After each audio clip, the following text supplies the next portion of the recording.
차가운 11월의 바람이 남대문 시장의 좁은 골목을 쉴 새 없이 후벼 팠다. 좌판을 덮은 비닐 천막이 매서운 소리를 내며 펄럭였고 이른 새벽부터 쏟아져 나온 상인들과 손님들의 입에서는 하얀 입김이 구름처럼 피어올랐다. 강유나는 낡은 패딩 점퍼의 깃을 단단히 여미며 뜨거운 어묵 국물이 든 종이컵을 손님에게 건넸다. 그녀의 뺨은 붉게 얼어 있었지만 22년의 팍팍한 삶이 그랬듯 그저 묵묵히 제자리를 지킬 뿐이었다. 유나는 고아였다. 갓난아기 때 베이비박스에 버려져 보육원에서 자랐고 18 성인이 되자마자 맨몸으로 세상에 던져졌다. 대학은 사치였고 그녀에게 허락된 것은 남대문 시장의 이 작은 분식집 아르바이트와 저녁의 편의점 아르바이트 그리고 주말의 전단지 배포 일이었다. 그렇게 세 개의 일을 하지 않으면 고시원의 비좁은 방월세를 감당할 수 없었다. 그럼에도 유나의 눈빛은 죽지 않았다. 오히려 시장의 그 누구보다도 맑고 총명하게 빛났다. 아가씨, 여기 김밥 한 줄만 더. 네, 사장님, 금방이요. 유나는 능숙하게 김밥을 말고 썰어 접시에 담았다. 그녀의 손놀림은 빠르고 정확했다. 분식집 주인 아주머니는 그런 유나를 기특하게 바라보았다. 저렇게 예쁘고 똑똑한 애가 어쩌다 저 고생을 하나 싶으면서도 어떤 불평 하나 없이 꿋꿋하게 제 몫을 해내는 유나가 대견했다. 유나는 단순히 일을 빨리 하는 것을 넘어 시장의 흐름을 읽을 줄 알았다. 어느 가게에 무슨 물건이 새로 들어왔는지, 어느 골목이 지금 가장 붐비는지, 심지어 단골 손님들의 사소한 습관까지 꿰뚫고 있었다. 그날따라 시장은 유난히 혼잡했다. 연말 대목을 앞두고 물건을 떼러 온 상인들과 이른 크리스마스 장식을 사려는 관광객들이 뒤섞여 발 디딜 틈이 없었다. 유나는 떡볶이 판을 저으며 쉴 새 없이 밀려드는 주문을 처리했다. 바로 그때였다. 시장 중앙 통로 가장 복잡한 곳에서 누군가의 날카로운 비명과 함께 유리 깨지는 소리가 요란하게 울려 퍼졌다. 왁자지껄하던 시장의 소음이 순간 정지했다. 저기요, 사람 좀, 아이고, 저 영감탱이가, 비켜, 안 비켜, 다 죽었어. 사람들이 공포에 질려 양옆으로 갈라섰다. 험악한 인상의 중년 남자가 깨진 소주병을 들고 미친 사람처럼 휘두르며 달려오고 있었다. 눈이 완전히 풀려 있었고 짙은 술 냄새가 바람을 타고 진동했다. 그는 좌판을 닥치는 대로 걷어차며 질주했고 과일과 자파들이 길바닥에 처참하게 널브러졌다. 사람들은 비명을 지르며 도망쳤고 시장은 순식간에 아수라장이 되었다. 유나도 본능적으로 몸을 숨기려다 그 광경을 목격했다. 혼란의 한복판 미처 피하지 못한 한 노파가 넘어져 있었다. 노파는 행색이 몹시 남루했다. 낡고 빛바랜 회색 코트에 시장에서 흔히 파는 털실로 짠 모자를 푹 눌러쓰고 있었다. 아마도 근처 쪽방촌에 사는 독거 노인일 것이다. 노파는 넘어진 충격으로 다리를 다쳤는지 일어서지 못하고 있었고 술에 취한 남자는 이성을 잃은 채 정확히 노파가 있는 방향으로 달려오고 있었다. 사람들은 그저 위험해, 누가 좀 말려 라고 외칠 뿐 누구 하나 선뜻 나서지 못했다. 유나의 심장이 쿵 하고 바닥으로 떨어졌다. 생각할 겨를도 없었다. 몸이 먼저 반응했다. 유나는 들고 있던 뜨거운 어묵 국물 냄비를 그대로 들고 카운터를 뛰쳐나갔다. 안 돼요. 유나는 쏜살같이 달려가 노파의 앞을 가로막았다. 그리고 망설임 없이 자신을 향해 돌진하는 남자의 얼굴을 향해 뜨거운 어묵 국물을 그대로 끼얹었다. 악! 남자가 고통스러운 비명을 질렀다. 뜨거운 국물이 얼굴과 눈에 쏟아지자 그는 손에 든 소주병을 떨어뜨리고 두 손으로 얼굴을 감쌌다. 그 순간 유나는 넘어진 노파를 부축해 일으켰다. 노파는 공포와 고통으로 가늘게 떨고 있었다. 할머니, 괜찮으세요? 우선 이쪽으로. 유나는 노파를 끌다시피 하여 자신의 분식집 카운터 안쪽 가장 안전한 곳으로 피신시켰다. 이 미친, 네가 감히. 얼굴이 붉게 익은 남자가 고통과 분노로 몸을 떨며 유나를 노려보았다. 그는 바닥에 떨어진 소주병 조각을 다시 주워들었다. 시장 사람들은 이제야 상황이 심각해진 것을 깨닫고 웅성거렸다. 저 여자애 어쩌려고. 경찰 불렀어? 빨리. 남자가 날카로운 유리 조각을 쥔 채 유나에게 달려들었다.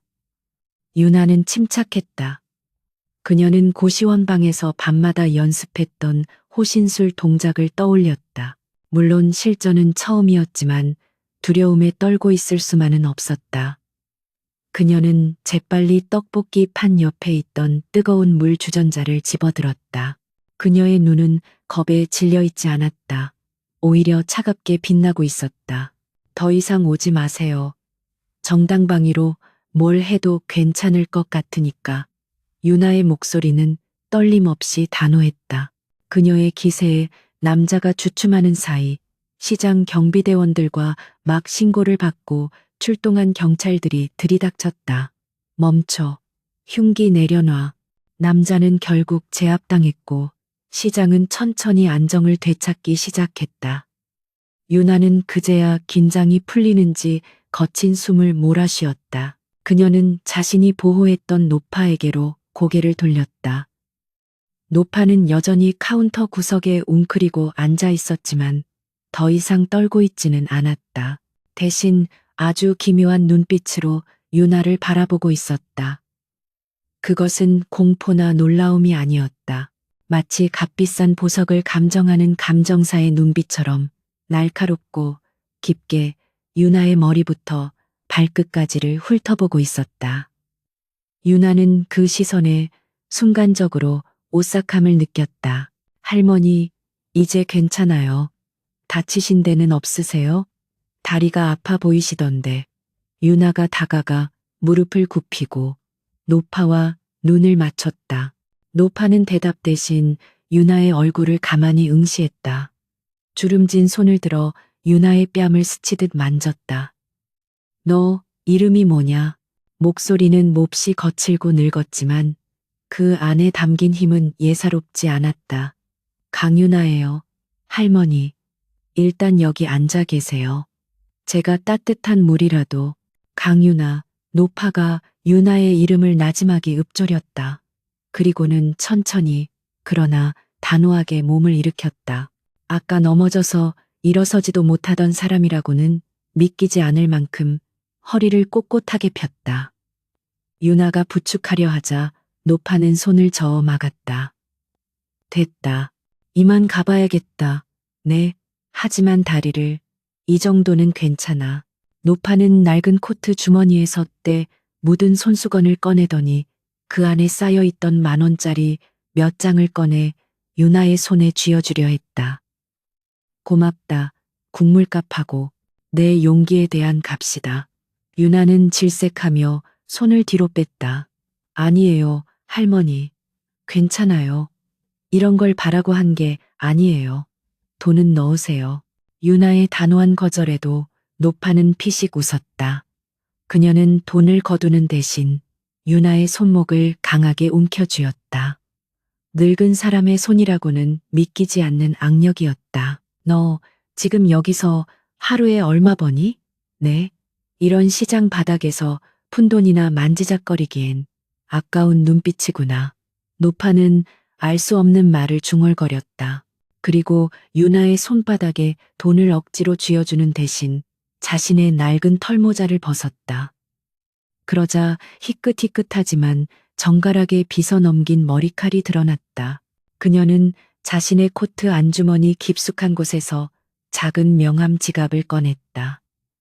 그 지갑은 겉보기와 달리 최고급 가죽으로 만들어진 것이었다. 이 돈은 안 받겠다니. 그럼 이걸 바꿔라. 노파는 명함 한 장을 꺼내 유나의 패딩 점퍼 주머니에 찔러 넣었다. 오늘 저녁 아니면 내일이라도 좋으니 여기로 전화하거라. 내 인생을 바꿀 수도 있는 전화가 될 게다. 할머니, 이게 대체. 유나가 어리둥절해하는 사이 노파는 이미 인파 속으로 몸을 돌리고 있었다. 그녀는 아까 다리를 절던 사람처럼 보이지 않게 놀랍도록 당당하고 빠른 걸음으로 시장 골목을 빠져나갔다. 유나는 한동안 그 자리에 멍하니 서 있었다. 손님들이 다시 모여들고 분식집 주인 아주머니가 유나를 부르는 소리가 들렸다. 유나야, 괜찮아? 안 다쳤어? 아, 네, 사장님, 괜찮아요. 유나는 주머니 속에 꽂힌 명함의 이물감을 느끼며 고개를 갸웃했다. 인생을 바꿀 전화라니 무슨 사입이 종교나 다단계라도 되나?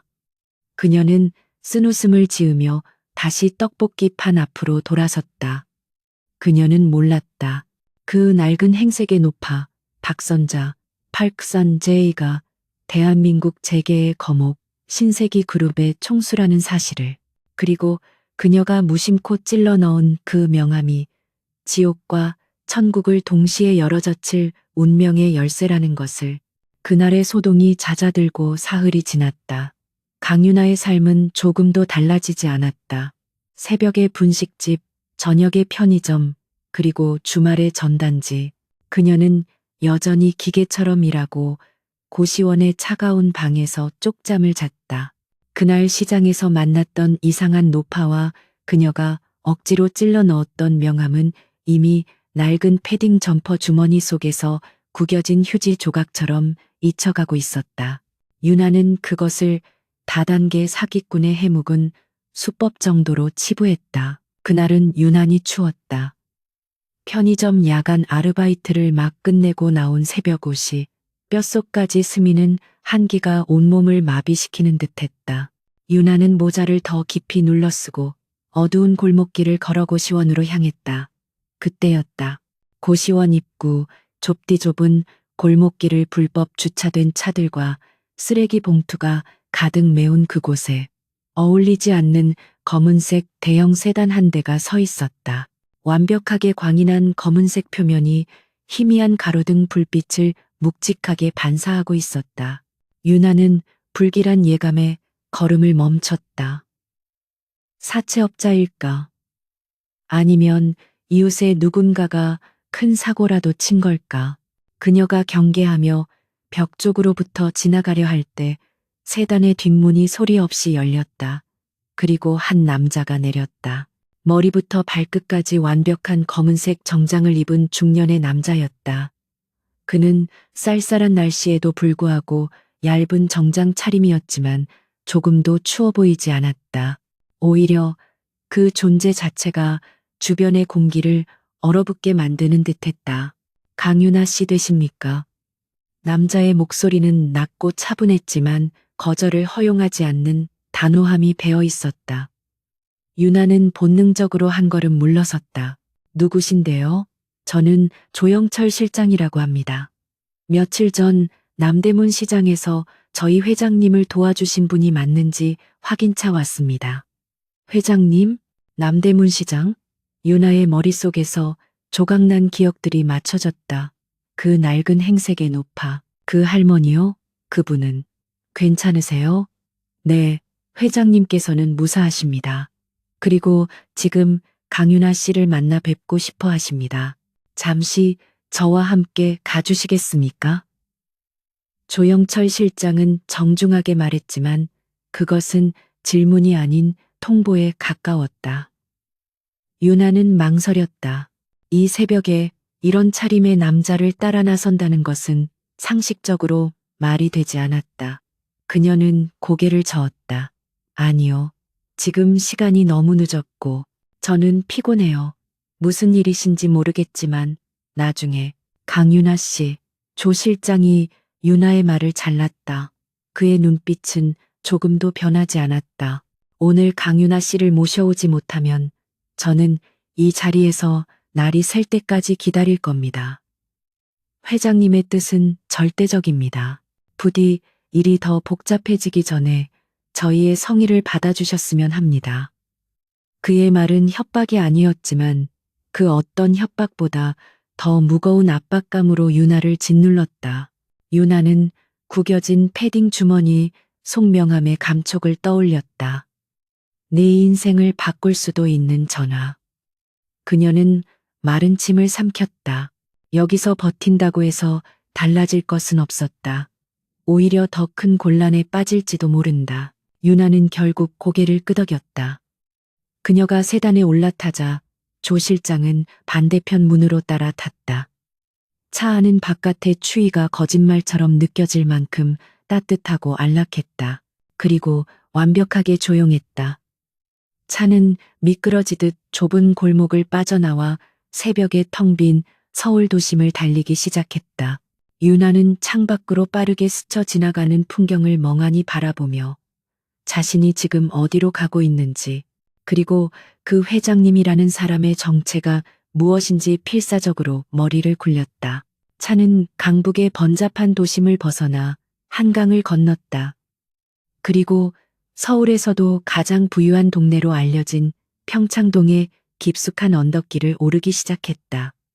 길 양옆으로 보이는 집들은 집이라기보다는 성에 가까웠다. 높은 담벼락과 육중한 철문, 그리고 곳곳에 설치된 CCTV가 이곳이 보통 사람들의 세상과는 완벽하게 분리된 곳임을 증명하고 있었다. 차는 그 중에서도 가장 높고 가장 거대한 철문 앞에서 멈췄다. 조 실장이 무언가를 조작하자 육중한 철문이 소리 없이 열렸다.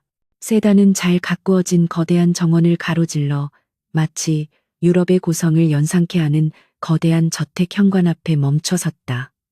유나가 차에서 내리자 미리 대기하고 있던 검은 정장 차림의 남자들이 90도로 허리를 굽혀 인사했다. 유나는 자신이 마치 다른 차원의 세계에 발을 디딘 것 같은 비현실적인 감각에 사로잡혔다. 그녀의 낡은 운동화가 값비싼 대리석 바닥에 닿는 소리가 유난히 크게 울렸다. 조영철 실장은 유나를 거대한 응접실로 안내했다. 방 안은 박물관처럼 느껴졌다. 천장에는 거대한 크리스털 샹들리에가 빛나고 있었고 벽에는 진품인지 의심스러운 명화들이 걸려 있었다. 그리고 그 방 한가운데 불과 사흘 전 남대문 시장에서 낡은 코트를 입고 넘어져 있던 그 노파가 앉아 있었다. 그러나 그녀는 더 이상 그 노파가 아니었다. 그녀는 시장의 행색과는 완전히 다른 고고한 기품이 흐르는 비단 한복을 차려입고 있었다. 머리는 흑단처럼 검게 물들여 우아하게 쪽을 쥐었고 주름진 얼굴에는 시장 잡배를 압도했던 것과는 다른 차원의 위엄이 서려 있었다. 그녀가 바로 신세기 그룹의 총수 박선자 회장이었다. 왔느냐? 박선자의 목소리가 조용한 응접실에 울렸다. 유나는 그 목소리를 기억했다. 거칠지만 힘이 넘치던 그 목소리. 유나가 미처 대답하기도 전에 날카로운 남자의 목소리가 끼어들었다. 어머니, 도대체 이게 무슨 장난이십니까? 이 새벽에 저런 천박한 저런 계집애를 집안에 들이다니요. 소파의 반대편 어둠 속에 앉아있던 중년의 남자가 모습을 드러냈다. 그는 비싼 실크 파자마 차림이었고 잔뜩 부은 얼굴에는 탐욕과 불쾌감이 가득했다. 그가 바로 박선자 회장의 아들 신세기 그룹의 부사장 박태민이었다. 어머, 할머니, 정말 얘예요. 남대문 시장에서 할머니를 구했다는 그거지? 박태민 옆에 앉아있던 젊은 여자가 낄낄거리며 유나를 노골적으로 훑어보았다. 머리부터 발끝까지 명품으로 치장한 그녀는 박태민의 딸 박지혜였다. 그녀의 눈빛에는 경멸과 조롱이 가득했다. 유나는 그들의 모욕적인 시선과 언사에 피가 거꾸로 솟는 것을 느꼈지만 섣불리 입을 열지 않았다. 지금 이 상황은 그녀의 상식을 초월해 있었다. 입 다물어라, 태민아. 그리고 너도, 지혜야. 박선자 회장의 차가운 한마디에 두 사람의 기세가 순간 꺾였다. 박 회장은 그들을 무시하고 오직 유나만을 뚫어지게 바라보았다. 그 눈빛은 여전히 유나를 감정하는 듯했다. 저들이 하는 말은 신경 쓰지 마라. 원래 가진 것 없는 것들이 짖는 소리가 더 요란한 법이니 그것은 아들과 손녀를 향한 명백한 경고였다. 박선자는 자리에서 천천히 일어났다. 그녀는 유나에게 다가가 며칠 전처럼 유나의 얼굴을 유심히 살폈다. 강유나 22살, 보육원 출신, 현재 아르바이트 3개로 연명 중. 그렇지? 유나는 심장이 멎는 것 같았다. 그 짧은 시간 안에 이 노파는 자신의 모든 것을 파악했다. 왜 저를 조사하셨죠? 필요했으니까. 박선자는 유나의 눈을 똑바로 바라보며 말했다. 나는 40년 전 딸 하나를 잃었다. 멍청한 사랑 노름에 빠져 집안을 등지고 도망쳤지. 그리고 그 딸녀는 너를 낳고 얼마 안 가 죽었다. 빚쟁이들에게 쫓기다 갓난아기인 너를 베이비박스에 버리고 유나의 머릿속이 하얗게 변했다. 보육원에서 수없이 상상했던 부모의 얼굴. 그러나 이것은 그녀가 상상했던 그 어떤 시나리오보다 끔찍했다. 그게 무슨 말이냐고? 박태민이 비웃음을 터뜨렸다. 이해가 안 가? 네가 바로 그 도망친 내 여동생년의 딸이다. 이 말이다. 이 집안의 수치이자 오점. 닥치라고 했다. 태민아. 박선자가 불호령을 내렸다. 그녀는 다시 유나에게 시선을 고정했다. 그녀의 눈빛은 흔들림 없었다. 그래, 맞다. 너는 내 핏줄이다. 내가 그토록 증오했던 내 딸의 아이. 그리고 내가 유일하게 찾고 있던 내 손녀다. 박지혜가 비명을 질렀다. 할머니, 미쳤어요? 저런 애가 할머니 손녀라니, 저런 더러운 핏줄을. 더러운 핏줄? 박선자가 박지혜의 뺨을 거세게 후려쳤다. 응접실에 날카로운 파열음이 울렸다. 박태민마저 경악한 표정으로 입을 다물었다. 내 놈들, 내 아들놈과 그 딸년인 너희들이 내 뒤에서 무슨 짓을 하고 다니는지 내가 모를 것 같으냐. 신세기 그룹을 통째로 말아먹으려는 내 놈들의 탐욕보다는 차라리 저 시장 바닥에서 굴러먹던 아이의 배짱이 1000배는 더 쓸모있다. 박선자는 다시 유나를 바라보았다. 이제 그녀의 눈빛에는 차가운 결단이 서려 있었다. 강유나, 너에게 선택지는 없다. 이것은 제안이 아니라 명령이다. 노파는 거대한 응접실이 울리도록 선언했다. 오늘부로 너는 신세기 그룹의 잃어버린 황태녀, 박유나다. 그리고 이 썩어빠진 집안을 바로잡고 내 모든 것을 물려받을 나의 유일한 상속자다. 그 폭풍과 같았던 새벽이 지나고 강유나는 평창동 저택의 가장 구석진 방에서 눈을 떴다. 그녀가 평생을 살았던 고시원 방 10개를 합쳐도 모자랄 만큼 넓고 호화로운 방이었다. 몸에 걸쳐진 것은 낡은 패딩 점퍼가 아닌 몸에 착 감기는 부드러운 실크 잠옷이었다. 공기 중에는 낯설고 값비싼 향 냄새가 떠다녔다. 하지만 유나는 단 한순간도 편안함을 느끼지 못했다. 마치 잘 꾸며진 감옥에 갇힌 듯한 이질감만이 온몸을 짓눌렀다. 어젯밤 박선자 회장의 충격적인 선언 이후 유나는 사실상 이 저택에 감금되었다. 조영철 실장은 그녀에게 당분간 바깥 출입은 삼가시는 것이 좋습니다. 유나 아가씨의 신변 안정과 앞으로의 계획을 위해서입니다라는 정중하지만 단호한 말을 남겼다. 그녀가 입던 모든 옷은 소독이라는 명목하에 사라졌고 방 안에는 최고급 명품 브랜드의 옷들이 계절별로 채워져 있었다. 하지만 유나에게 그것은 새장 속 새에게 입히는 황금 깃털에 불과했다.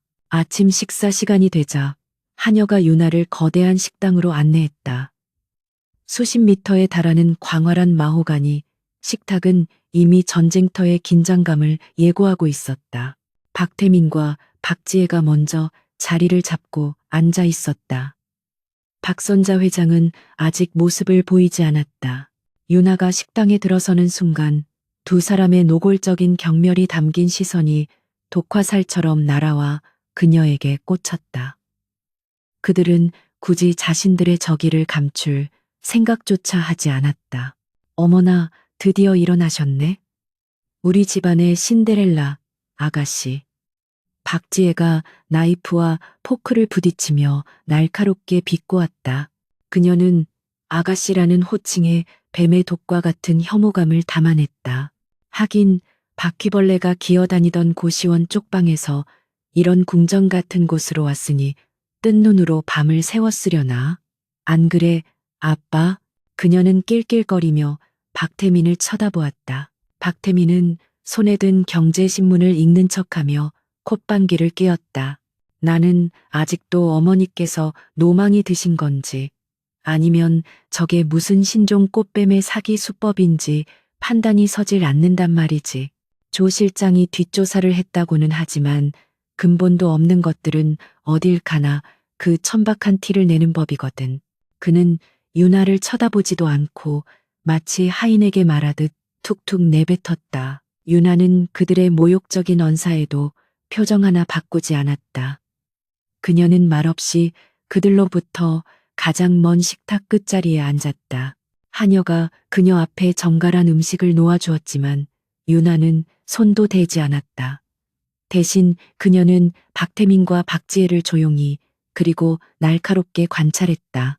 시장 바닥에서 온갖 진상 손님들과 사기꾼들을 상대하며 배운 것이 있다면 그것은 상대의 눈을 보고 그 속에 진짜 욕망을 읽는 것이었다.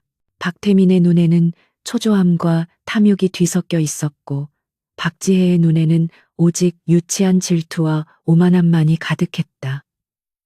유나는 깨달았다. 저들은 겉보기에는 화려한 상류층이지만 실제로는 자신들의 것을 빼앗길까봐 두려워하는 겁쟁이에 불과하다는 것을. 유나가 아무 말 없이 자신들을 꿰뚫어 보듯 응시하자 박지혜는 참을 수 없다는 듯 자리에서 일어났다. 그녀는 오렌지 주스가 담긴 잔을 들고 유나에게 다가왔다. 아, 맞다. 우리 집안 사람이 됐으니 정식으로 인사라도 해야지. 환영해, 나의 사촌. 그녀는 사촌이라는 단어를 벌레 씹은 표정으로 내뱉으며 유나의 어깨에 손을 올렸다. 그리고 다음 순간 그녀는 마치 발을 헛디딘 것처럼 비틀거리며 들고 있던 오렌지 주스 잔을 유나의 머리 위로 그대로 쏟아부었다. 어머, 어떡해. 미안해서 어쩌지? 내가 손이 좀 미끄러워서. 근데 이런 비싼 실크 잠옷도 네가 입으니까 꼭 시장에서 주워온 걸레 같아 보이네? 박지혜가 과장되게 입을 가리며 웃었다. 끈적한 오렌지 주스가 유나의 머리카락을 타고 흘러내려 값비싼 잠옷을 적셨다. 명백한 모욕이었다. 박태민은 그 광경을 보며 만족스러운 듯 미소를 지었다. 유나는 천천히 고개를 들었다. 그녀의 뺨을 타고 흐르는 오렌지 주스를 닦아낼 생각도 하지 않았다. 그녀는 박지혜를 바라보았다. 그녀의 눈은 분노로 타오르는 대신 얼음장처럼 차가워졌다. 다 하셨어요? 뭐, 이런 유치한 장난으로 내가 울면서 도망칠 거라고 생각했다면 큰 오산이에요. 유나는 자리에서 일어났다. 뚝뚝 떨어지는 주스 방울이 대리석 바닥에 점을 찍었다. 시장에서 나고 자란 사람들은 당신들처럼 온실 속에서 곱게 자란 화초와는 다르거든요. 흙탕물 속에서도 뿌리를 내리고 독초들 사이에서도 살아남는 법을 배우죠. 당신이 지금 나에게 한 짓은 그저 당신의 수준이 얼마나 낮은지만 증명할 뿐이에요. 유나의 차가운 목소리에 박지혜의 얼굴이 분노로 붉게 물들었다. 그녀가 감히 손을 들어 유나의 뺨을 치려던 순간 식당 입구에서 모든 것을 지켜보고 있던 박선자 회장의 불호령이 떨어졌다. 거기까지 해라, 지혜야. 박선자 회장이 조영철 실장의 부축을 받으며 식당으로 들어섰다. 그녀의 눈은 두 사람을 향하지 않고 오직 엉망이 된 유나에게 고정되어 있었다. 그녀의 눈빛은 차가웠지만 그 안에는 일말의 흥미로움이 스쳐 지나갔다. 꼬리말이 아니구나. 씻고 옷 갈아입고 30분 뒤에 내 서재로 오너라. 조 실장이 안내할 게다. 박 선자는 아들과 손녀에게는 눈길조차 주지 않고 식탁에 앉았다. 유나는 말없이 몸을 돌려 식당을 나갔다. 방으로 돌아와 샤워를 하고 하녀가 준비해둔 수십 벌의 옷 중에서 가장 단순하고 활동하기 편한 검은색 정장 바지 세트를 골라 입었다. 명품 로고가 보이지 않는 가장 강윤하다운 옷이었다. 30분 뒤 그녀는 정확히 박선자 회장의 서재문 앞에 섰다. 서재는 식당보다 더 거대했고 사방의 벽이 천장까지 닿는 책들로 가득 차 있었다. 박선자 회장은 거대한 원목 책상에 앉아 서류를 검토하고 있었다. 앉아라. 박 회장이 서류에서 눈을 떼지 않고 말했다. 유나가 맞은편 의자에 앉아 그녀는 서류를 내려놓고 유나를 지그시 바라보았다. 어떠냐, 이 집안의 첫인상이 최악입니다. 박선자는 그 솔직한 대답에 피식 웃었다. 그럴 게다. 저것들은 내가 40년간 키워온 내 실패작들이니까. 탐욕스럽고 무능하고 오만하지. 하지만 저것들이 바로 신세기 그룹의 현실이다. 그녀의 목소리가 다시 차가워졌다. 어젯밤 내가 한 말 쇼가 아니다. 넌 내 손녀고 내 상속자다. 하지만 이 집안에서 상속자라는 자리는 그냥 주어지는 게 아니야. 피 튀기게 싸워서 쟁취하는 거다. 박선자는 책상 서랍에서 두툼한 서류 뭉치 하나를 꺼내 유나에게 밀었다. 서류 표지에는 신세기 패션, 신세기 모드, 현황 보고서라고 적혀 있었다. 이건 신세기 패션의 현황 보고서다. 우리 그룹에서 가장 작고 가장 쓸모없는 자회사지. 한때는 내 딸, 그러니까 내 어머니가 디자인에 관심이 많아 만들어 주었던 회사다. 유나의 심장이 쿵 내려앉았다. 하지만 내 어미가 집을 나간 후 저 애비 박태민 놈이 관리를 맡으면서 3년 연속 극심한 적자에 시달리고 있다. 지금은 거의 유령 회사나 다름없지. 유나는 서류를 펼쳤다. 첫 장부터 온통 붉은색으로 도배된 재무제표가 눈에 들어왔다. 매출은 바닥이었고 부채는 천문학적이었다. 누가 봐도 회생 불가능한 상태였다. 이걸 저에게 왜 네가 맡아라. 박선자의 목소리는 얼음처럼 냉혹했다. 이건 너의 첫 번째 시험이다. 기간은 3개월. 당장 흑자로 돌려놓으라는 말은 안 한다. 하지만 저 뱀굴 같은 이사회 놈들 앞에서 네가 가능성이라도 증명해 보여야 한다. 네가 그저 운 좋게 핏줄 타고난 시장의 거지가 아니라 신세기를 이끌 자격이 조금이라도 있다는 것을 네 스스로 증명해내. 박 회장은 유나의 눈을 똑바로 뚫어보았다. 만약 실패한다면 저 늑대들 박태민과 박지혜 이 너를 산채로 물어뜯는 것을 나도 막아줄 수 없다. 이건 네가 선택한 인생 역전의 대가다. 유나는 서류를 쥔 손에 힘을 주었다. 이것은 기회가 아니었다. 사지로 떠미는 것이나 다름없었다. 하지만 유나는 두렵지 않았다. 알겠습니다. 하지만 조건이 있습니다. 조건? 박선자의 눈썹이 살짝 올라갔다. 이 프로젝트를 진행하는 동안 저에게 정권을 주세요. 그리고 조영철 실장님을 제게 붙여주세요.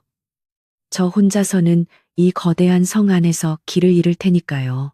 유나는 조영철 실장이 단순한 비서가 아니라 박 회장의 유일한 눈과 귀이자 손발임을 간파했다. 박선자는 한참 동안 유나를 말없이 바라보았다.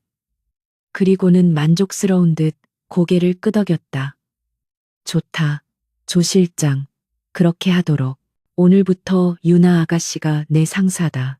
그 소식은 즉시 박태민과 박지혜의 귀에 들어갔다.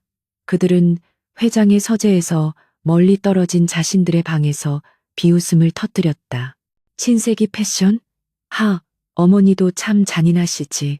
거긴 이미 내 사람들이 다 심어져 있고 자금줄까지 완벽하게 말려놓은 곳인데. 박태민이 만족스럽게 웃었다.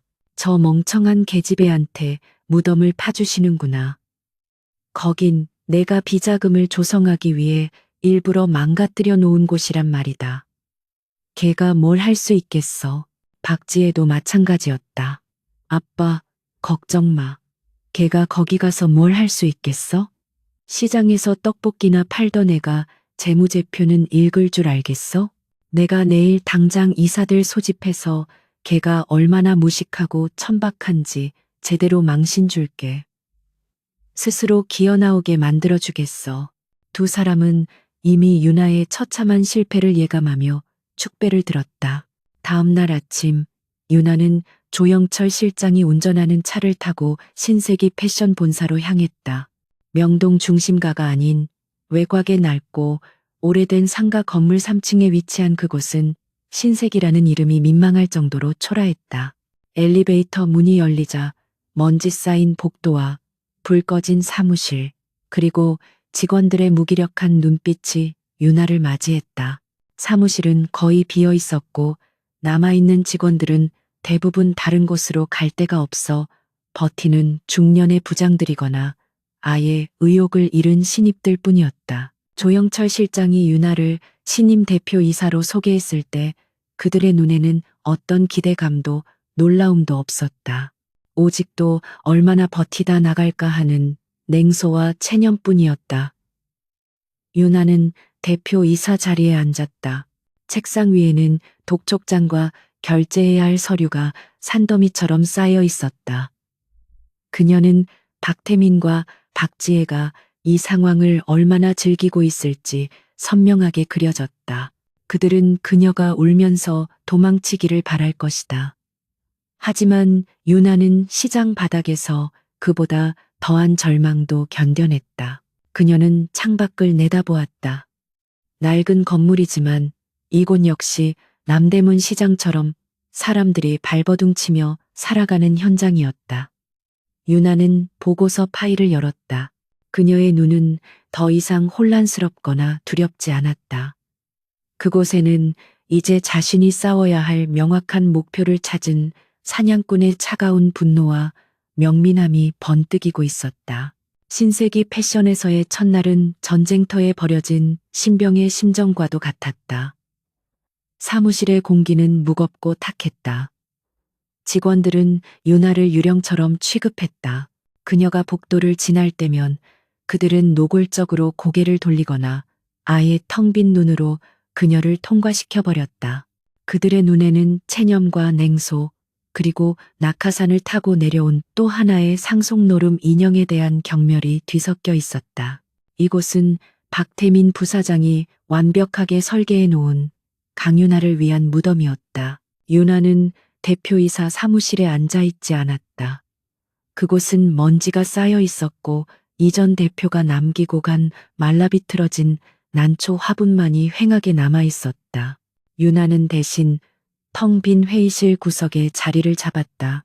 그녀는 조영철 실장에게 지난 3년간의 모든 회계 장부 원본과 지출 결의서, 그리고 창고, 입출고 기록 원본을 요구했다. 조 실장이 가져온 서류는 산더미를 이루었다. 아가씨, 괜찮으시겠습니까? 이건 전문 회계사 팀이 붙어도 몇 주는 걸릴 작업입니다. 조영철 실장이 걱정스러운 듯 물었다. 그는 박선자 회장의 명령으로 유나를 보좌하고 있었지만 그 역시 이 썩어 빠진 회사를 되살릴 수 있으리라 믿지는 않는 듯했다. 유나는 서류에서 눈을 떼지 않고 대답했다. 저는 회계사는 아니지만 시장에서 돈 계산은 해봤어요. 숫자는 거짓말을 해도 돈의 흐름은 흔적을 남기죠. 유나는 밤을 새워 서류를 파고들었다. 그녀는 재무제표의 거대한 숫자에는 관심이 없었다. 대신 가장 사소하고 아무도 주목하지 않는 지출 내역, 즉 영수증에 집중했다. 그녀의 시장 경험은 거시적인 경제 흐름이 아니라 원가와 마진이라는 가장 원초적인 숫자에 특화되어 있었다. 그리고 그녀는 이상한 점을 발견하기 시작했다. 회사는 3년 연속 적자였다. 매출은 거의 발생하지 않았다. 하지만 특정 항목의 지출이 비정상적으로 높았다. 고급 원단 수입비와 해외 디자인 컨설팅 비용이었다.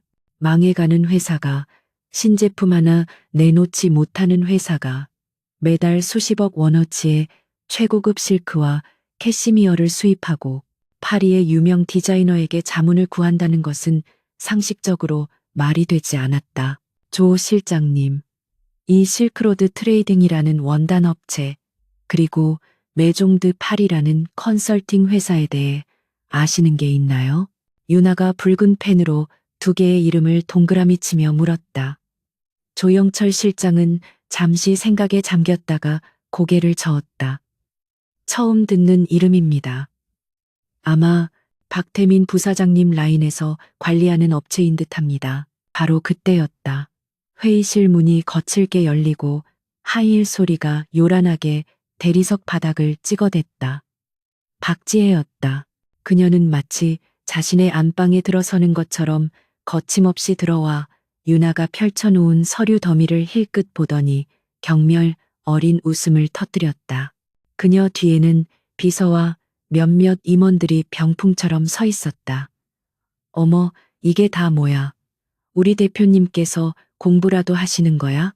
박지혜는 유나의 책상에 걸터 앉으며 가장 위에 있던 서류 한 장을 집어들었다. 어머머, 숫자가 꽤 많네. 떡볶이 팔 땐 이런 거 볼 일 없었을 텐데 머리 아프겠다. 안 그래? 그녀의 조롱에 뒤따라온 임원들이 마지못해 옅은 웃음을 흘렸다. 그들은 모두 박태민의 사람들이었다. 유나는 묵묵히 그녀를 올려다보았다. 무슨 용건이시죠? 박지혜 이사님. 유나는 그녀의 직함을 정확히 불렀다. 박지혜는 순간 표정이 굳었다. 그녀는 이 집안의 공주였지만 공식 직함은 그룹 홍보실의 말단 이사에 불과했다. 유나가 자신을 사촌이 아닌 이사로 부른 것은 그녀를 공적인 상대로 대하겠다는 선언이었다. 용건? 용건이라. 그냥 우리 가엾은 사촌이 뭘 하고 있나 구경하러 왔지.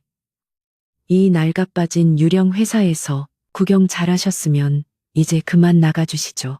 업무에 방해됩니다. 유나의 목소리는 차가웠다. 박지혜는 자신이 무시당했다는 사실에 얼굴이 불그락푸르락해졌다. 그녀는 들고 있던 서류를 유나의 얼굴을 향해 집어던졌다. 종이들이 공중에서 흩날리며 유나의 머리 위로 떨어졌다. 이게 감히 너 따위가 뭔데 나한테 명령이야. 넌 그냥 할머니가 주워온 거지일 뿐이라고. 사무실의 공기가 얼어붙었다. 직원들은 숨을 죽인 채 이 광경을 지켜보았다. 그들은 유나가 울음을 터뜨리거나 최소한 당황할 것이라 예상했다. 하지만 유나는 천천히 자리에서 일어났다. 그녀는 자신의 머리에 붙은 종이 한 장을 떼어냈다. 그리고 박지혜의 눈을 똑바로 바라보며 말했다. 지금 이 순간부터 박지혜 이사님의 신세기 패션 출입을 금지합니다. 뭐라고? 대표이사 강유나의 권한으로 업무 방해 및 사내 질서 문란 행위를 이유로 박지혜 이사님의 본사 출입을 금합니다. 조 실장님, 경비실에 연락해서 이분을 외부인으로 등록해 주세요. 조영철 실장은 순간 망설였지만 유나의 단호한 눈빛을 보고는 이내 고개를 끄덕이며 휴대폰을 들었다. 알겠습니다. 대표님. 박지혜는 태어나서 처음 겪어보는 모욕감에 온몸을 떨었다. 네가 감히 아빠한테 다 이를 거야. 너 끝났어. 두고 봐. 그녀는 악을 쓰며 사무실을 뛰쳐나갔다. 그녀를 따라왔던 임원들도 어쩔 줄 몰라 하며 황급히 뒤를 따랐다. 소란이 지나가고 사무실에는 다시 정적이 찾아왔다. 하지만 이번에는 공기가 달랐다. 직원들의 눈에 떠있던 냉소와 체념 대신 놀라움이라는 희미한 감정이 스쳐 지나갔다. 유나는 아무 일 없었다는 듯 흩어진 서류를 주워 모았다. 그녀는 박지혜의 방문이 단순한 해프닝이 아니라 박태민의 경고임을 알았다. 그리고 동시에 확신했다. 자신이 파고들던 실크로드 트레이딩과 메종드 파리가 바로 박태민의 아킬레스건이라는 것을. 유나는 조영철 실장에게 말했다. 지금 당장 신세기 패션의 물류 창고로 가겠습니다. 주소 찍어주세요. 창고는 경기도 외곽의 을씨년스러운 공단지대에 위치해 있었다. 문은 굳게 잠겨 있었고 창고 관리인이라는 중년 남자는 유나와 조 실장을 보자마자 어딘가로 다급하게 전화를 걸기 시작했다. 유나는 그를 기다려주지 않았다. 대표이사 권한으로 긴급 재고 실사를 시작하겠습니다. 문 여세요. 그녀의 명령에 관리인은 어쩔 수 없다는 듯 녹슨 철문을 열었다. 창고 안은 거대했지만 텅 비어 있었다. 아니, 정확히는 텅 빈 것이 아니었다. 한쪽 구석에는 먼지를 뒤집어 쓴 값싼 폴리에스테르 원단 뭉치들만 가득 쌓여 있었다. 장부상에 존재하는 수백억 원어치의 최고급 실크와 캐시미어는 어디에도 없었다. 그것은 명백한 유령 거래이자 조직적인 횡령의 증거였다. 박태민은 이 유령 회사를 이용해 그룹의 자금을 빼돌려 비자금을 조성하고 있었던 것이다. 유나는 창고 관리인의 굳은 얼굴을 바라보았다. 그는 박태민의 사람이었다. 장부랑 실제 재고가 많이 다르네요. 그렇죠? 유나의 차가운 물음에 관리인의 이마에 식은땀이 흘렀다. 그게 최근에 다 본사로 납품이 돼서 전산 처리가 늦어져서 그는 횡설수설했다. 유나는 더 이상 그를 상대하지 않았다. 대신 그녀는 자신의 스마트폰을 꺼내 텅 빈 창고 내부와 겁에 질린 관리인의 얼굴, 그리고 가짜 원단 뭉치들을 구석구석 촬영하기 시작했다. 플래시가 터질 때마다 관리인의 얼굴은 사색이 되어갔다. 조 실장님, 이 창고 즉시 폐쇄하고 모든 출입을 통제해 주세요.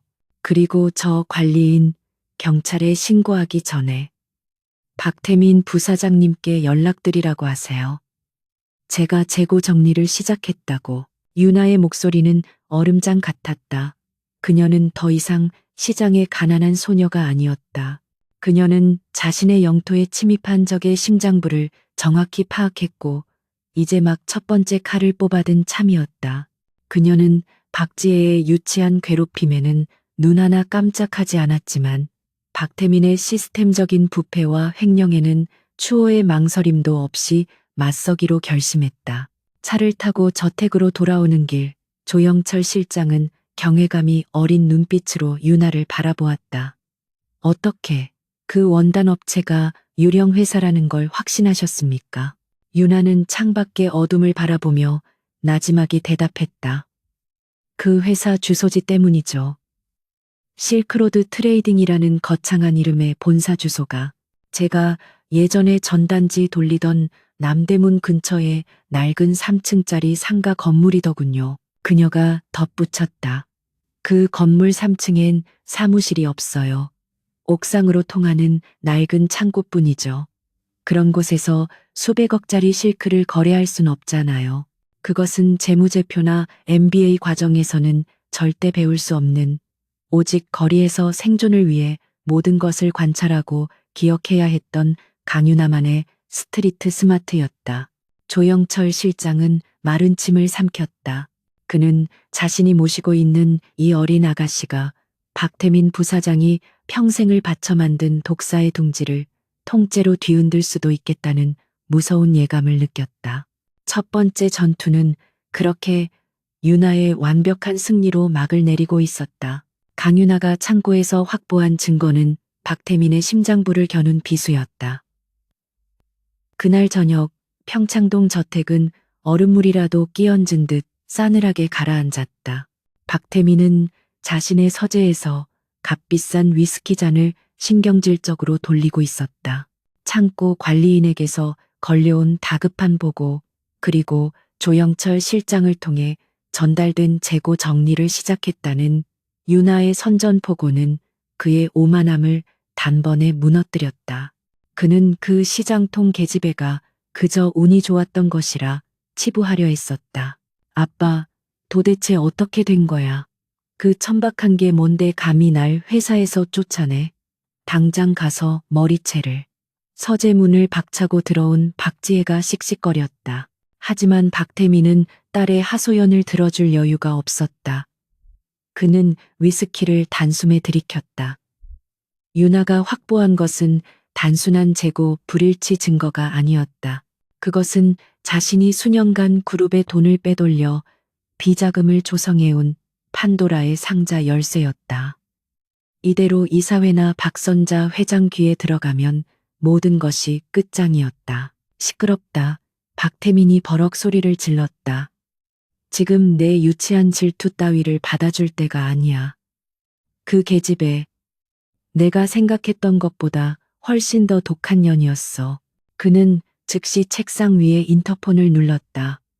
비서실이 아닌 외부와 연결된 비밀 회선이었다. 나다. 지금 당장 플랜 B를 가동해. 내가 어제 말했던 그 자료. 아니, 그것보다 10배는 더 자극적으로 부풀려서 오늘 밤 12시 정각에 터뜨려. 그 애를 사회적으로 매장시켜버려. 박태민은 깨달았다. 서류와 증거로는 이미 늦었다. 유나가 그 증거를 공식적인 루트로 사용하기 전에 그녀의 신뢰성 자체를 파괴해야 했다.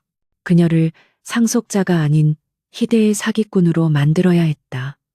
그는 자신의 가장 강력한 무기인 돈과 언론을 움직이기 시작했다. 그가 신세기 그룹 홍보실을 통해 수년간 관리해온 재계의 어두운 소식들을 전문적으로 다루는 인터넷 연예 매체와 타블로이드 기자들에게 막대한 자금이 흘러들어갔다. 다음 날 아침 대한민국이 발칵 뒤집혔다. 신세기 패션 사무실로 출근한 유나는 로비에서부터 자신을 향해 쏟아지는 수군거림과 노골적인 시선들을 느꼈다.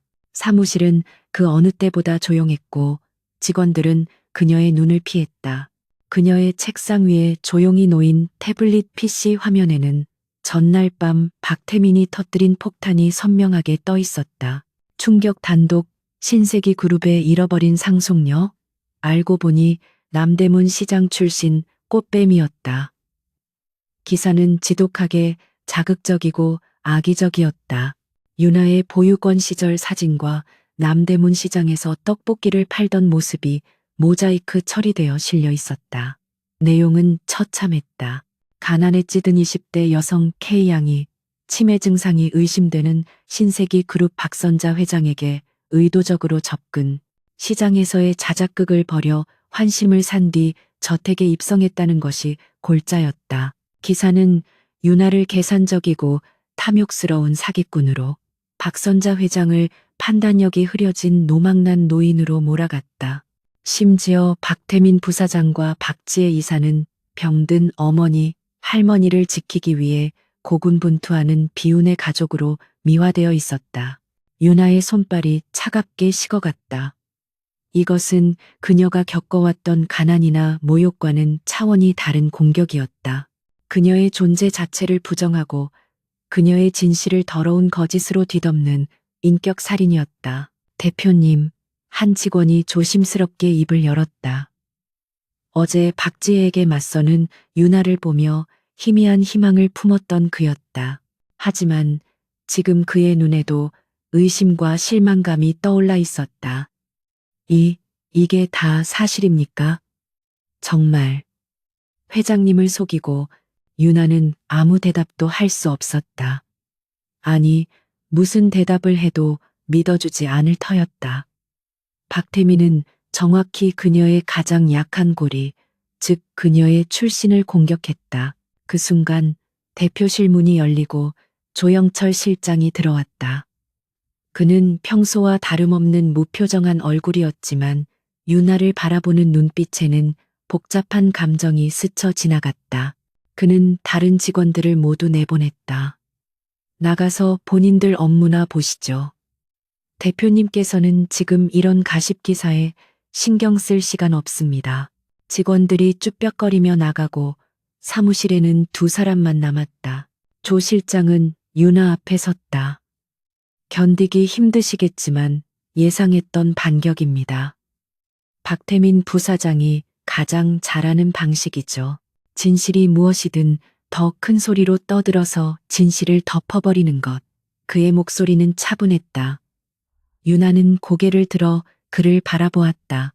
조 실장님도 제가 꽃뱀이라고 생각하세요? 조영철은 대답 대신 서류 봉투 하나를 유나의 책상 위에 올려놓았다. 회장님께서 전해드리라 하셨습니다.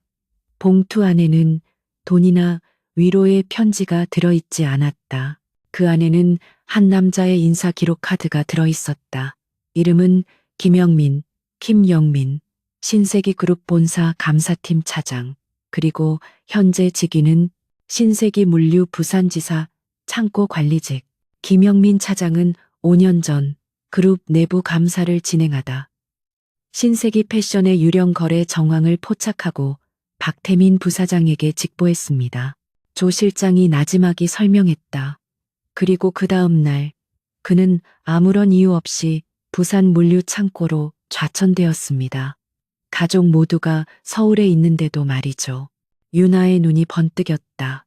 이것은 동맹의 제안이었다.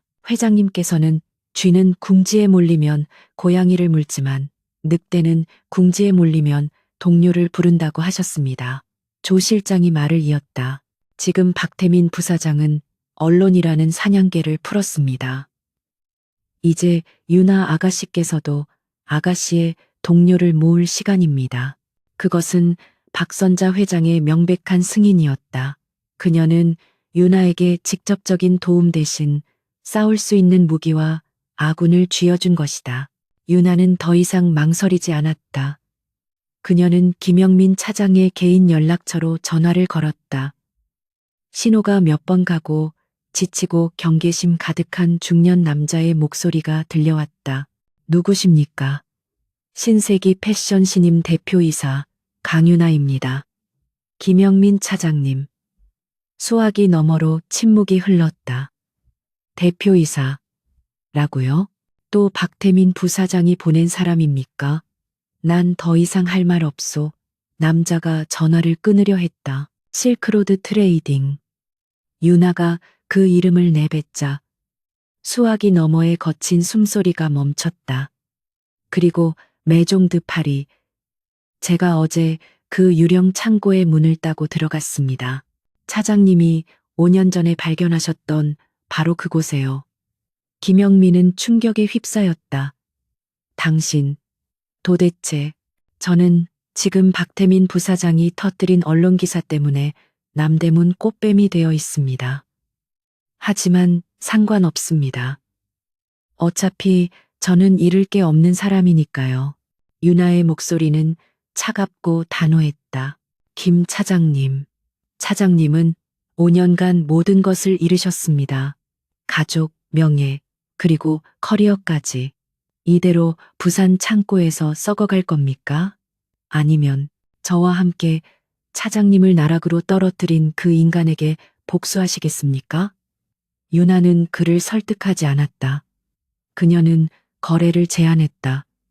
잃어버린 것을 되찾을 기회. 김영민은 오랫동안 침묵했다. 그리고 마침내 그의 목소리가 들려왔다. 내가 뭘 하면 됩니까? 그날 오후 유나는 조영철 실장과 단둘이 신세기 패션의 서버실로 향했다. 김영민 차장은 원격으로 접속해 5년 전 자신이 숨겨두었던 감사 자료 백업 파일에 접근하기 시작했다. 박태민은 김영민을 좌천시켰지만 그가 몰래 심어둔 디지털 폭탄까지는 제거하지 못했던 것이다. 그리고 그 안에서 유나는 상상조차 못했던 거대한 진실과 마주하게 되었다. 박태민은 단순히 비자금을 조성한 것이 아니었다. 그는 실크로드 트레이딩과 매종드 파리를 통해 빼돌린 자금으로 해외 페이퍼 컴퍼니를 통해 신세기 그룹의 지주사 주식을 비밀리에 매입하고 있었다. 이것은 단순한 횡령이 아니었다. 어머니인 박선자 회장을 몰아내고 그룹 전체를 삼키려 했던 완벽하게 계획된 경영권 찬탈 시도였다. 언론 플레이는 이 거대한 쿠데타 계획을 가리기 위한 연막에 불과했다. 유나는 모니터에 떠오른 복잡한 자금 흐름도를 바라보았다. 이제 판이 완전히 뒤집혔다. 박태민이 그녀를 꽃뱀으로 몰아붙이며 대중의 시선을 돌린 사이 유나는 그의 목에 칼을 꽂을 수 있는 가장 치명적인 증거를 손에 넣었다. 그녀는 조용히 김영민 차장에게 말했다. 차장님, 이 모든 자료 당장 열릴 임시 이사회에서 발표할 수 있도록 준비해 주세요. 그리고 서울로 올라오실 준비하십시오. 차장님의 자리를 되찾을 시간입니다. 신세기 그룹 본사 40층 최고급 마감재로 둘러싸인 이사회 회의실의 공기는 살얼음판처럼 차가웠다. 거대한 타원형 테이블을 둘러싸고 그룹의 핵심 이사들이 모두 모여 있었다. 그들의 얼굴에는 불안감과 호기심, 그리고 일말의 탐욕이 뒤섞여 있었다. 박태민 부사장이 그룹의 존폐 위기를 명분으로 소집한 긴급 이사회였다. 그는 이 자리를 이용해 강윤아를 완전히 매장시키고 나아가 어머니 박선자의 경영권까지 흔들 작정이었다. 박태민은 완벽한 비극의 주인공을 연기하고 있었다. 그의 얼굴은 수척해 보였고 목소리는 슬픔에 잠긴 듯 낮게 깔려 있었다. 그는 어젯밤 터뜨린 언론 기사 뭉치를 이사들 앞에 던지듯 내려놓았다. 이사님들, 이 참담한 기사들을 보셨으리라 믿습니다. 지금 신세기 그룹의 명예가 일개 꽃뱀 하나 때문에 길바닥에 나뒹굴고 있습니다. 그의 연설은 격정적이었다. 어머니이신 박선자 회장님께서 최근 연로하셔서 판단력이 많이 흐려지셨습니다. 저 박태민 불효자인 것을 알면서도 이 그룹을 지키기 위해 이 자리에 섰습니다. 저 천박한 것이 우리 그룹을 좀먹기 전에, 그리고 어머니께서 더 큰 실수를 하시기 전에 우리가 바로잡아야 합니다. 몇몇 박태민 측 이사들이 동조하며 고개를 끄덕였다. 그들은 박태민이 그룹을 장악하면 떨어질 콩고물을 기대하고 있었다. 회의실 한쪽 구석, 박선자 회장이 휠체어에 앉아 조용히 눈을 감고 있었다. 그녀는 박태민의 연설 내내 미동조차 하지 않았다. 마치 기력이 다한 노인처럼 혹은 이 모든 상황을 체념한 패자처럼 보였다. 박지혜는 아버지 뒤에 서서 할머니를 경멸 어린 시선으로 쏘아보며 승리를 예감하는 듯한 미소를 짓고 있었다. 강윤아는 이 자리에 없었다. 박태민은 그것을 놓치지 않았다. 보십시오. 그 계집애는 제발 저려서 도망쳤습니다. 감히 이 자리에 얼굴조차 내밀지 못하는 것입니다. 저는 오늘 이 자리에서 강윤아라는 자의 모든 직위를 박탈하고 어머니 박선자 회장님의 건강 상태에 대한 공식적인 진단과 한시적인 직무 정지를 이사회에 건의하는 바입니다. 직무 정지라는 단어가 나오자 회의실이 술렁였다. 이것은 명백한 쿠데타 선언이었다. 박태민이 의사봉을 잡으려던 바로 그 순간이었다.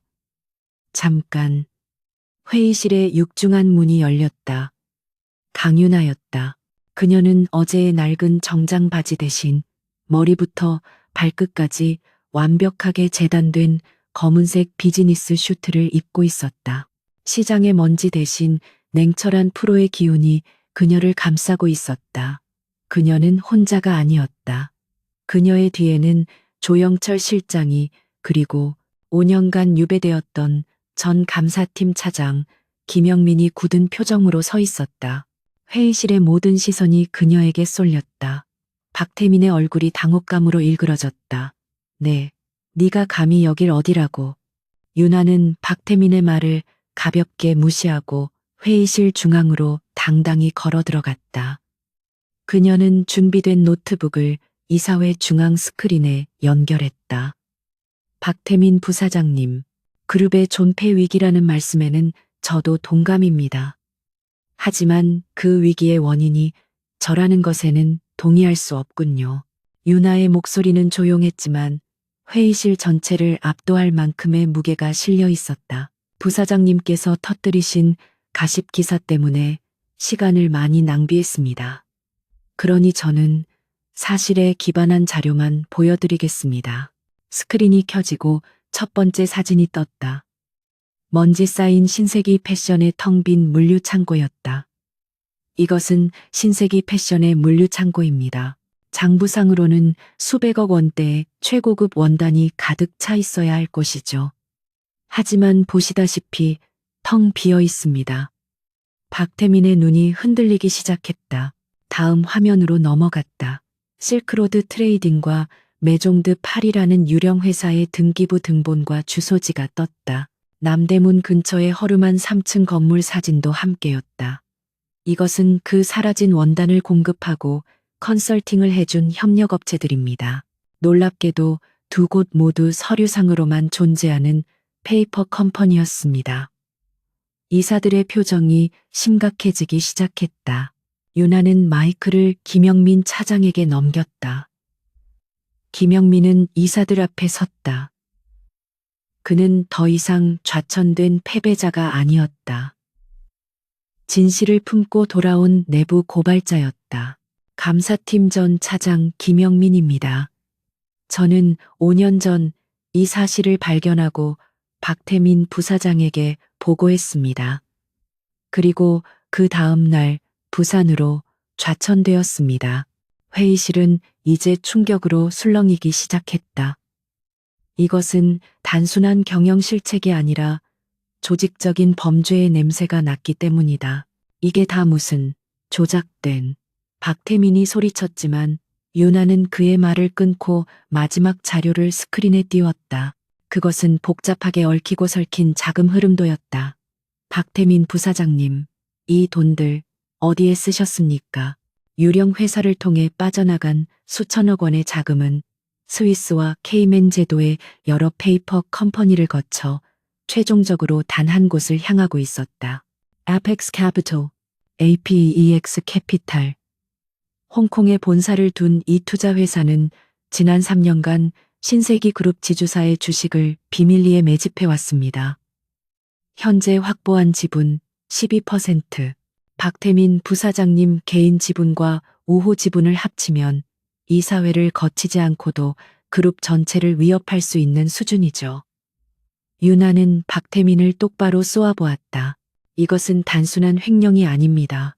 이것은 그룹의 자금으로 그룹을 통째로 삼키려 한 명백한 경영권 찬탈 시도입니다. 이것이 바로 부사장님이 말씀하신 그룹의 존폐 위기의 실체입니다. 과당. 박태민이 앉아있던 의자가 뒤로 넘어갔다. 그의 얼굴은 하얗게 질려 있었다. 박지혜는 이미 무슨 상황인지 이해조차 하지 못하고 멍하니 서 있었다. 모든 이사들이 경악과 분노에 휩싸여 박태민을 바라보았다. 부사장, 이게 다 사실인가? 어떻게 그룹의 돈으로 그때까지 눈을 감고 있던 박선자 회장이 천천히 눈을 떴다. 그녀는 휠체어에서 천천히. 그러나 자신의 두 다리로 꼿꼿하게 일어섰다. 그녀는 더 이상 병약한 노인이 아니었다. 신세기 그룹을 호령하는 철의 총수, 그 모습 그대로였다. 다들 잘 보았는가? 그녀의 목소리가 회의실을 얼어붙게 만들었다. 내 아들놈이 이 늙은 어미의 등 뒤에서 어떤 칼을 갈고 있었는지. 박태민은 완전히 이성을 잃었다. 아, 아닙니다. 어머니, 저 계집애가 조작한 겁니다. 전 모르는 일입니다. 시끄럽다. 박선자 회장은 유나에게 고개를 끄덕였다. 유나는 조영철 실장에게 신호를 보냈다. 조 실장은 회의실의 문을 열었다. 문 밖에는 검은 정장을 입은 검찰 수사관들이 대기하고 있었다. 박태민, 신세기 그룹 부사장. 수사관들이 그에게 다가와 차가운 목소리로 말했다. 특정 경제범죄, 가중처벌 등에 관한 법률 위반, 횡령 및 배임 혐의로 긴급 체포합니다. 안 돼, 안 돼. 어머니, 내가 잘못했어. 한 번만. 박태민은 비명을 지르며 발버둥 쳤지만 수사관들에게 무자비하게 끌려나갔다. 박지혜는 그 자리에 주저앉아 히스테릭한 울음을 터뜨렸다. 아버지가 쌓아 올린 모든 것이, 그리고 자신이 누려왔던 모든 것이 한순간에 무너져 내리는 것을 목격하며 회의실은 완벽한 정적에 휩싸였다. 이사들은 감히 고개조차 들지 못했다. 강윤아는 그 혼란의 한복판에 조용히 서 있었다. 그녀는 스크린에 마지막 파일을 띄웠다. 그것은 신세기 패션 정상화 방안이라는 제목의 완벽한 기획서였다. 이제 제가 이 자리에 온 본래의 목적으로 돌아가겠습니다. 신세기 패션을 살릴 방안에 대해 보고드리겠습니다. 그녀의 차분한 목소리는 신세기 그룹의 새로운 시대가 시작되었음을 알리는 신호탄과도 같았다. 시장에서 온 가난한 소녀가 썩어 문드러진 재벌의 심장부를 도려내고 새로운 피를 수혈하는 순간이었다. 박태민 부사장이 검찰 수사관들에게 끌려나가고 박지혜가 실신하듯 주저앉아 울부짖는 그 순간 신세기 그룹 이사회 회의실은 그 어떤 소리도 존재하지 않는 진공 상태가 되었다. 시간은 멈췄고 공기는 얼어붙었다. 이사들은 자신들이 방금 목격한 것이 현실인지조차 분간하기 어려운 듯 텅 빈 눈으로 스크린에 떠 있는 신세기 패션 정상화 방안이라는 글자만 멍하니 바라보았다. 그들의 오만하고 탐욕스러웠던 얼굴은 이제 하얗게 질려 있었다. 강윤아는 그 거대한 혼란의 폭풍 한가운데에 고요하게 서 있었다. 그녀는 흐트러짐 없는 목소리로 자신의 프레젠테이션을 시작했다. 그럼 보고를 계속하겠습니다. 신세기 패션의 문제점은 단순한 적자가 아니었습니다. 시스템의 부재, 그리고 목적을 상실한 경영이었습니다. 그녀의 목소리는 마이크를 타고 차가운 회의실을 울렸다. 그것은 이사회에 대한 보고가 아니었다. 새로운 주인이 선포하는 새 시대의 규칙이었다. 그녀는 박태민이 비자금을 위해 망가뜨린 유통망을 역이용하는 방안, 유령 회사에 지불되던 자금을 R&D와 신진 디자이너 발굴에 투자하는 계획, 그리고 가장 중요하게는 김영민 차장과 같이 부패에 맞서다 좌천된 인재들을 다시 등용하는 클린 신세기 프로젝트를 조목조목 발표했다. 그녀의 논리는 시장 상인의 그것처럼 날카롭고 현실적이었으며 동시에 재벌 3세의 그것처럼 거대하고 대담했다. 이사들은 숨을 죽였다. 그들은 이제야 깨달았다. 저 젊은 여자는 박선자 회장의 핏줄이라는 방패 뒤에 숨은 존재가 아니었다. 그녀 자신이 바로 날카롭게 벼려진 칼이었다. 박선자 회장은 자신의 옥좌로 돌아가 두 팔을 턱에 괜 채 만족스러운 미소로 그 광경을 지켜보고 있었다. 마치 수십 년 전 자신이 처음 신세기 그룹을 읽었을 때의 모습을 손녀에게서 발견한 것처럼 그날의 이사회는 신세기 그룹 역사상 가장 피비린내 나고 가장 혁명적인 날로 기록되었다. 박태민 부사장은 그 자리에서 즉시 해임되었고 그의 모든 직위는 박탈당했다. 그와 연루된 이사들과 임원들은 긴급 감사팀 물론 팀장은 김영민이 맡았다의 조사를 받게 되었다. 그리고 강윤아, 남대문 시장의 꽃뱀이라 불리던 그녀는 만장일치로 신세기 그룹 전략기획본부 부회장으로 추대되었다. 이것은 상속녀가 아닌 구원투수에게 주어지는 자리였다. 다음 날 대한민국 재계는 신세기 그룹이라는 거대한 지진의 통째로 흔들렸다. 신세기 그룹 박태민 부사장 수천억 원대 횡령 및 경영권 찬탈 시도 혐의로 구속, 베일벗은 신세기 상속녀 시장 소녀에서 그룹 부회장으로 쿠데타 진압의 1등 공신. 모든 신문과 뉴스의 일면은 윤아와 박태민의 이야기로 도배되었다. 그룹의 주가는 폭락했고 여론은 들끓었다. 하지만 박선자 회장과 강윤아는 이미 모든 것을 준비하고 있었다. 그들은 박태민이 뿌려놓은 가십을 진실로 덮어버렸다. 유나는 부회장 취임 첫날 긴급 기자회견을 자청했다. 수백 대의 카메라 플래시가 그녀에게 쏟아졌다. 그녀는 낡은 패딩 점퍼를 입었던 그때처럼 조금도 위축되지 않았다. 저는 제가 보육원에서 자랐고 남대문 시장에서 떡볶이를 팔았다는 사실을 부끄럽게 생각하지 않습니다. 유나는 원고 없이 담담하게 말했다. 오히려 저는 그곳에서 진짜 경영을 배웠습니다. 돈의 흐름을 읽는 법, 사람의 욕망을 보는 법, 그리고 무엇보다 정직하게 땀 흘린 돈이 얼마나 무거운지 배웠습니다. 그녀의 진솔한 목소리는 박태민의 거짓 연설과는 질적으로 달랐다. 신세기 그룹은 지금 병들어 있습니다. 저는 이 그룹을 치료하기 위해 이곳에 왔습니다.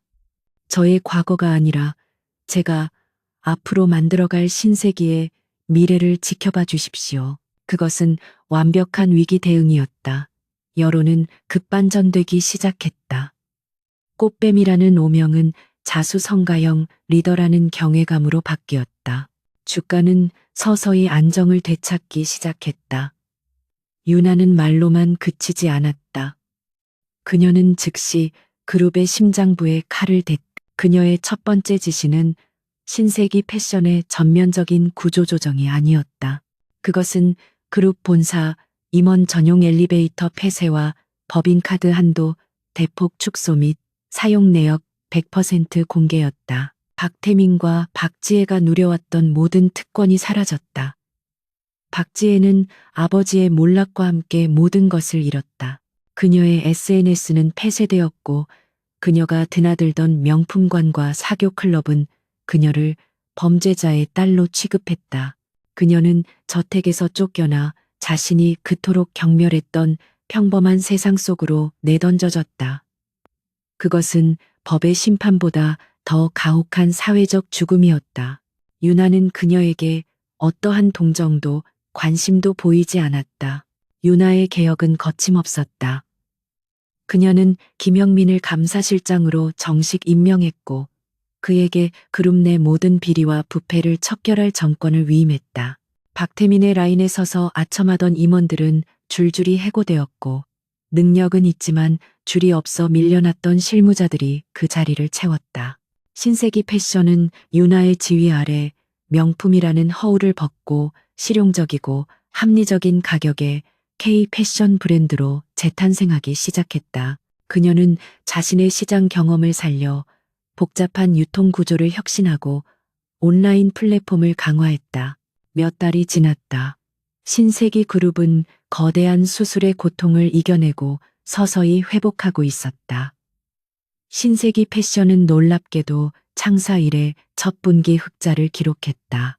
그룹 전체에 강유나 부회장의 리더십, 즉 투명함과 실력주의라는 새로운 DNA가 이식되고 있었다. 유나는 더 이상 고시원방의 낡은 패딩 점퍼를 입은 소녀가 아니었다. 그녀는 수만 명의 직원을 책임지는 거대 기업의 부회장으로서 매일매일 전쟁 같은 시간을 보내고 있었다. 그 해 겨울 첫눈이 내리던 날이었다. 유나는 산더미 같은 서류에 파묻혀 있다가 조영철 실장이 건네는 외투를 받아들었다. 부회장님, 회장님께서 잠시 바람을 쐬고 싶어 하십니다. 유나가 도착한 곳은 평창동 저택이 아니었다. 차가 멈춘 곳은 여전히 붐비고 여전히 활기 넘치고 여전히 치열한 남대문 시장 입구였다. 차에서 내리자 1년 전 그날처럼 차가운 바람과 함께 뜨끈한 어묵 국물 냄새가 코끝을 찔렀다. 박선자 회장이 먼저 차에서 내렸다. 그녀는 1년 전 그날과 똑같은 낡고 빛바랜 회색 코트에 털실 모자를 쓴 모습이었다. 다만 그때와 달리 그녀의 곁에는 완벽한 슈트 차림의 유나가 아닌 평범한 코트를 입은 손녀가 함께하고 있었다. 두 사람은 아무 말 없이 시장 골목으로 걸어 들어갔다. 조영철 실장과 경호원들은 멀찍이 서 그들을 따랐다. 유나가 일했던 분식집은 여전히 그 자리에 있었다. 주인 아주머니는 유나를 한눈에 알아보았다. 어머, 유나, 아니, 저 TV에서 봤는데 부회장님, 유나는 환하게 웃으며 아주머니의 손을 잡았다. 아주머니, 저 유나 맞아요. 잘 지내셨어요? 아이고, 이게 무슨 일이야. 네가. 아주머니는 말을 잇지 못하고 눈시울을 붉혔다. 유나는 지갑에서 현금을 꺼내 어묵 2개를 주문했다. 할머니, 드세요. 여기 어묵이 서울에서 제일 맛있어요. 박선자 회장은 뜨거운 어묵이 든 종이컵을 받아들고 1년 전 유나가 그랬던 것처럼 후후 불어가며 국물을 한 모금 마셨다. 따뜻하구나. 그녀는 어묵을 베어 무는 대신 자신을 지키기 위해 뜨거운 국물을 끼얹었던, 그리고 오늘 자신과 나란히 서 있는 이 당찬 손녀를 지그시 바라보았다. 그녀의 눈가에 평생 단 한 번도 보이지 않았던 따뜻한 미소가 번졌다. 유나는 뜨거운 김이 올라오는 어묵을 한 입 베어 물었다. 시장의 소음, 사람들의 활기, 그리고 뼛속까지 시리지만 결국은 이겨내야 했던 겨울의 공기. 모든 것이 그대로였다. 그녀는 아무것도 변하지 않은 이 시장 바닥에서 모든 것이 변해버린 자기 자신을 보았다. 그녀는 가난한 소녀에서 재벌 천금이 되었다. 하지만 그녀는 알고 있었다. 자신이 얻은 것은 돈이나 지위가 아니라 자신의 자리를 되찾고 자신의 사람들을 지킬 수 있는 힘이라는 것을. 유나는 박선자 회장을 바라보며 웃었다. 그것은 시장에서 배운 가장 강인하고 가장 맑은 웃음이었다. 신세기 그룹의 새로운 새벽은 가장 낮고 치열했던 그곳 남대문 시장에서부터 밝아오고 있었다.